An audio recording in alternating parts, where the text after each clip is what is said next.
I always thought grief would feel like silence, like absence. But for me, it felt like paper. Stacks of receipts, contracts, purchase orders, all in manila folders my father once organized by color. Blue for vendors, green for payroll, red for taxes. That was how I mourned him. Not with flowers or prayer, but with Excel sheets and ink-stained hands, because someone had to keep the company running. Reyes Supply Coder wasn't just our family business. It was my father's entire identity, a small-town distribution firm that kept local hardware stores stocked and 5 families employed. My father built it from scratch with grit, patience, and the kind of stubborn loyalty they don't teach in business school. And after he died, it was my Aunt Lisa who stepped in to help. She was charming in public and cold in private, all smiles and thinly veiled control. She started calling herself interim CEO the week after his funeral. I didn't push back, not then. I was still clinging to the desk he used, still writing his name at the top of monthly reports out of habit, but it started bothering me how often she brushed me aside. "We'll handle the books later. Don't stress over the contracts. You're too close to this, sweetie." She called me sweetie like a tranquilizer. I started reviewing things anyway, quietly, late at night. At first it was just an off-balance check, then a supplier, invoice that looked duplicated, then a signature, my dad's. On a lease renewal dated 2 weeks after his death, I stared at it for a long time. The same tilt of the R, the same looped Y in Reyes. But it was impossible. He'd already been buried by then. I printed it out, ran it against older forms. The signature was too perfect, too consistent, like someone was copying it, tracing it. My heart sank. I went through more files, found another document, a vendor contract. Same signature, same posthumous date. By the third forged signature, I stopped breathing normally. I wasn't crazy. I wasn't grieving too hard. Something was seriously wrong. I confronted her the next morning in her office, my father's old office. She was sipping coffee with a fresh coat of lipstick. Like nothing in the world was out of place. "Lisa," I said, shaking slightly, "I found something. Documents with Dad's signature on them, dated after he died." She didn't flinch. She just exhaled slowly, like she'd been expecting this. "You've been working too hard," she said. "You're not seeing things clearly." "I see. Them clearly enough to know you forged them." Her eyes narrowed. "You're emotional, and emotions make mistakes. I think it's time you took a break from the business. Maybe it's time you stepped away altogether." That night, my login was disabled. The next morning, my office key didn't work. A new nameplate was already on the door. Was fired. From my father's company, by my own aunt. And I had just begun to understand why.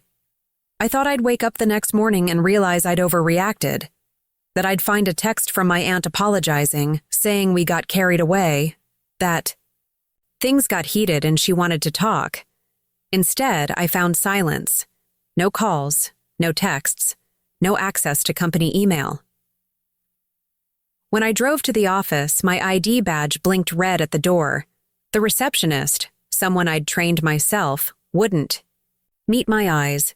She said she was just following protocol. My name was gone from the directory. I wasn't just removed, I was erased. Later that day, a few family members called. Not to check on me, but to scold me. "You've been through a lot. Don't make this harder. You need rest, not a war. Lisa said you tried to accuse her of stealing. That's not like you." They didn't ask what I found. They didn't even want to know. They just believed the lie because it was easier than questioning the truth. My aunt had done what every manipulator does best, controlled the story. I wasn't the niece who'd uncovered fraud. I was the grieving daughter who'd gone off the rails. I stopped answering my phone after that. For a few days, I stayed inside my apartment and did nothing but stare at my father's old baseball cap hanging on the coat hook by the door. I hadn't even had a chance to process his death. And now I was mourning a second loss, the company we built together, his legacy, my role in it. It felt like being exiled from my own blood. Then, 4 days after I was fired, I remembered the voicemail. An old saved one. From a number I hadn't used in months. I played it on instinct. "Hey, kiddo," a gravelly voice said. "It's Ruth. I know things are tough, but if something ever smells wrong, check the ledger vault. You know the one I mean. Your dad trusted you with the code. He never trusted Lisa with anything, no matter what she says." Ruth. My father's former bookkeeper. She'd retired just 6 months before he died. But now I wondered, did she really retire, or was she pushed? I hadn't talked to her since the funeral, but I suddenly knew I had to find her. She lived in a modest ranch home just outside town, with a creaky gate and a garden full of angry-looking rose bushes. She opened the door without smiling. "You look like hell," she said. "I feel worse." She let me in without another word. The living room was cozy, warm. Photos of her grandkids lined the mantel. But behind the bookshelf in the corner was a small wall safe. She opened it with a code I recognized immediately: my father's birthday. Inside was a heavy brown folder marked Reyes Co. Private ledgers, eyes only. She handed it to me. I knew she'd try something. That woman was never loyal to your dad, not even when they were kids, always looking for a shortcut.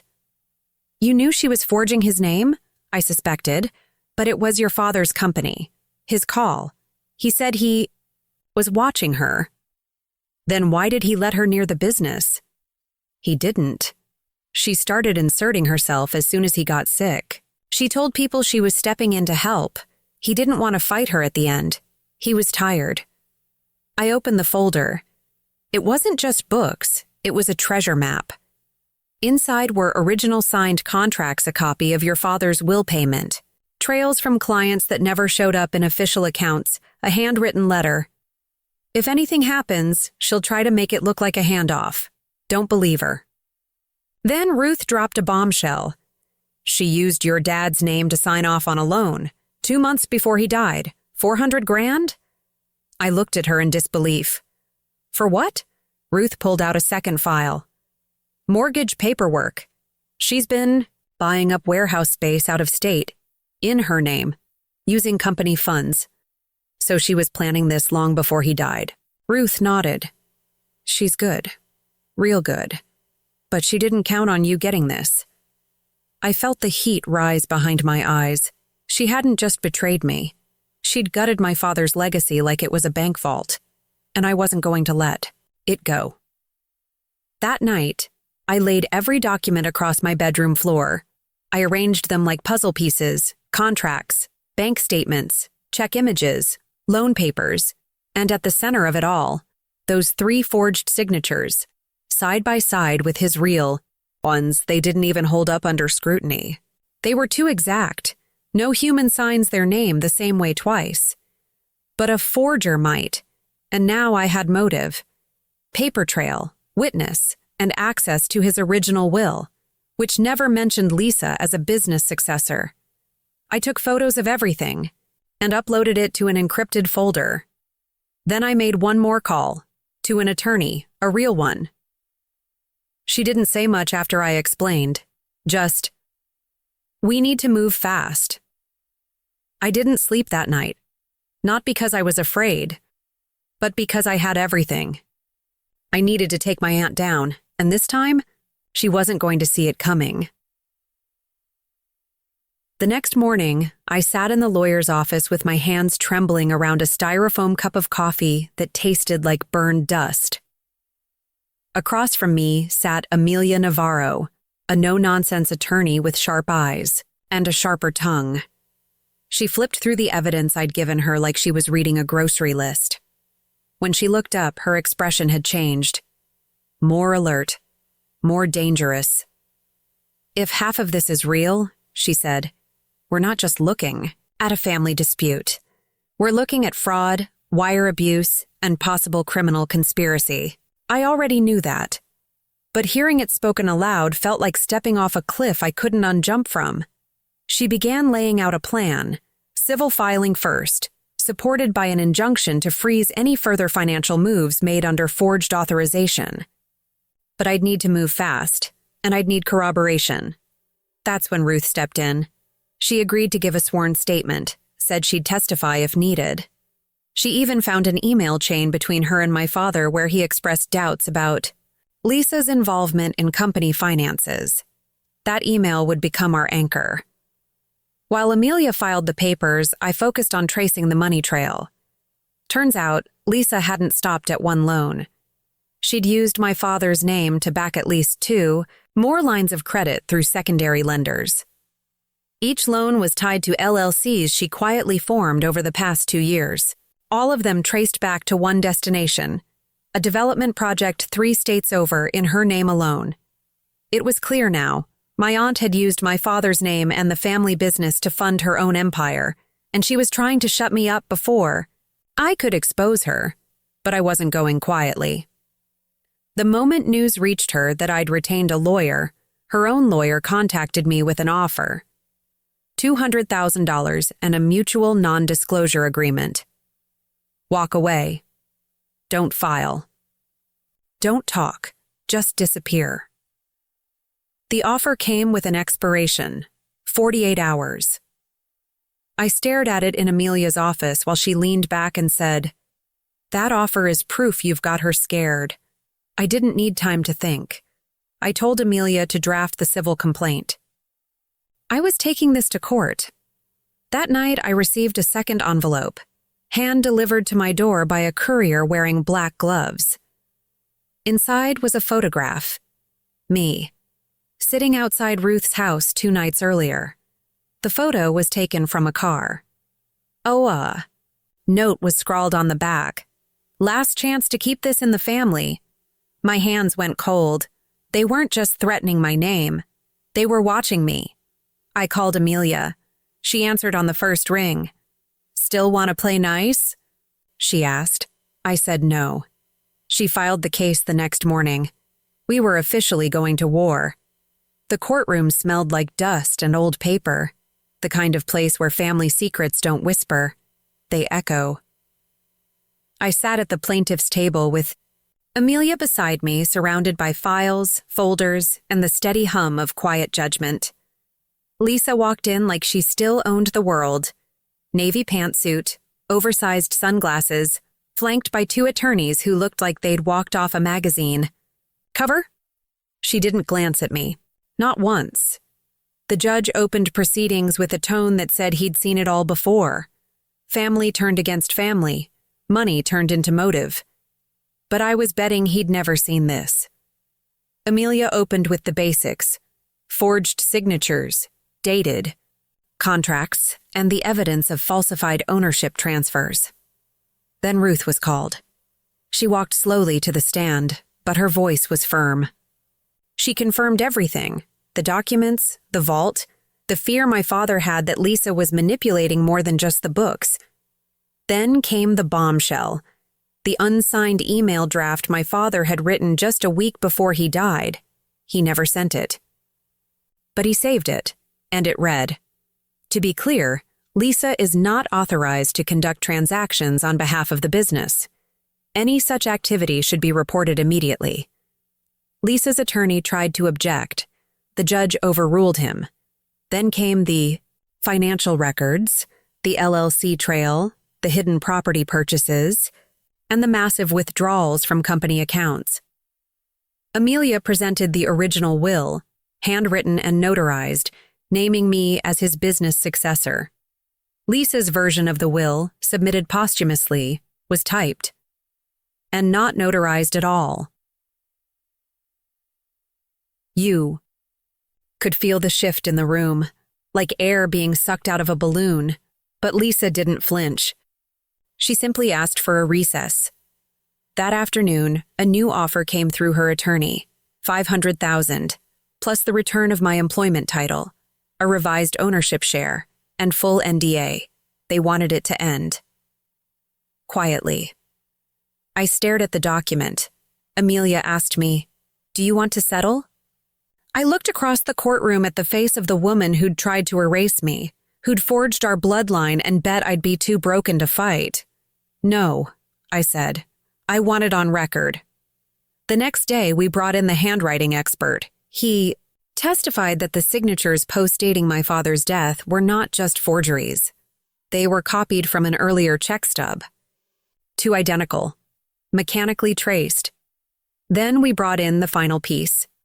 A recorded voicemail my father left on Ruth's home phone just 3 weeks before he passed. His voice, tired but clear. If Lisa touches the deed or makes a move on the company, tell my daughter. She'll know what to do. The room was silent. Even Lisa didn't move. That night we went home knowing one thing. The truth was no longer mine alone. It belonged to the record now. The day of the verdict arrived with an eerie calm. No wind, no clouds, just silence and nerves. Sat with Amelia, hands folded tightly in my lap. My aunt, just 10 feet away, still wore her mask, polished, impassive, untouchable. But I saw it, the twitch in her jaw, the flex in her fingers. She knew what was coming. The judge entered and didn't waste time. His voice was calm but final. In light of the overwhelming evidence presented, including financial discrepancies, forged documents, and witness testimony, the court finds in favor of the plaintiff, Elena Reyes. I barely heard the rest. Something inside me uncoiled. Not joy, not triumph, just breath. Like I'd finally come up for air, he continued. The court additionally orders a full audit of Reyes Supply Company, the immediate suspension of Lisa Grant from any executive or financial role, and the restoration of ownership shares to the Guy rightful heir, as outlined in the original will. Lisa didn't speak. She didn't look at me. She stood and walked out like the floor hadn't just collapsed beneath her. I didn't chase her. That afternoon, the press tried to call. Reporters emailed. Former coworkers sent half-hearted congratulations, but I ignored them all. I went home. I sat in my father's old recliner and stared at the sunlight hitting the floorboards, just like it did the day he died. Then I opened the final envelope Ruth had given me. It was yellowed. The seal cracked as I unfolded the letter. The handwriting was unmistakably his. Elena, if this reaches you, it means you saw through everything. You've always had the heart of the business, and more importantly, the spine. I didn't stop Lisa because I knew she'd self-destruct. I just hoped you wouldn't be the one left holding the fire. But if you are, know this. There is nothing more dangerous than a woman with the truth and nothing left to lose. Let them come for you. Let them try. And then remind them who taught you how to fight. Love, Dad, I cried, but not because I was broken. I cried because I'd won without becoming what they said I would. That night, I walked the property lines of our warehouse with the moon high and the stars honest. The building was quiet, like it had been holding its breath since the day he died. Now it breathed again. 2 days later, the board formally reinstated me. The workers clapped. I shook hands. I thanked them. But I knew my work wasn't done. The audit uncovered even more. Hidden accounts, shell companies, missing taxes. Lisa had built a paper empire and funded it with my father's name. She was arrested 3 weeks later, charged with fraud, forgery, and grand theft. Bail was denied. Her fall was loud. But my return? It was quiet, intentional, rooted. Because this wasn't about revenge anymore. It was about rebuilding what she tried to destroy. Not just a company, but a name, a memory, a truth. And I wasn't going to let anyone rewrite it again. It took a full month for the dust to settle. Lawyers finalized the ownership transfer. Employees came back. Vendors re-signed. The company breathed again. But it didn't feel like a victory lap. It felt like triage. Like I was walking through a field after a wildfire, trying to see what had survived. The building was still the same, the floors still creaked, but people looked at me differently now. Not as the founder's daughter, not even as the bookkeeper, but as the one who stood up when it counted. I had my father's desk restored and moved it into the office where Lisa once sat. I didn't redecorate. I kept the scuff marks on the floors, the scratches in the wood.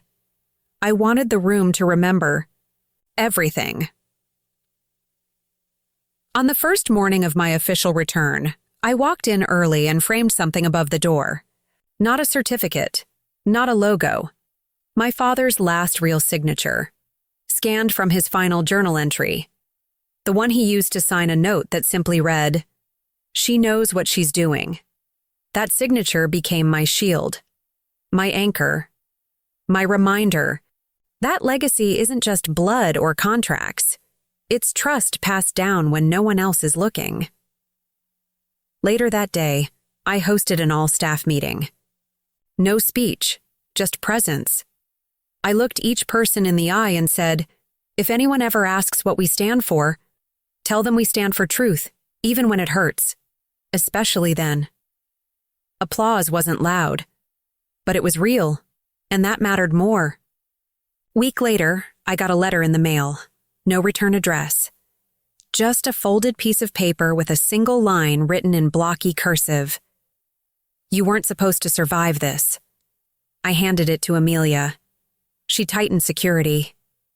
But I didn't feel afraid, because the people who sent that didn't know the truth. I hadn't survived despite the fire. I'd survived because of it. One evening, Ruth came by to drop off a box she found in storage. Inside were old receipts, photos, and a dusty folder labeled Legacy Planning. At the bottom was a short note in my father's handwriting. If she makes it this far, give her everything. It included an outline for future expansion, a plan to create an employee ownership program, and a list of names he wanted to protect: workers, vendors, local families. He had been thinking of the future, my future, even while dying. I implemented it all. 6 months later, Reyes Supply Company became the first business in the county to offer profit sharing for warehouse workers. I renamed the outreach program after my dad, not for publicity, for memory, because some things aren't meant to be branded. They're meant to be lived. On the 1-year anniversary of his passing, I stood in the lobby of our office holding a simple placard. On it were 4 words. We still tell the truth. I mounted it beside the door, next to the framed signature. Beneath it, a small bronze plaque read, "For the ones who were never supposed to win, and did anyway." Then I walked out into the warehouse, clipboard in hand, like I'd done 100 times before. Only this time, the weight on my shoulders wasn't heavy, it was earned, and I was never letting go of it again.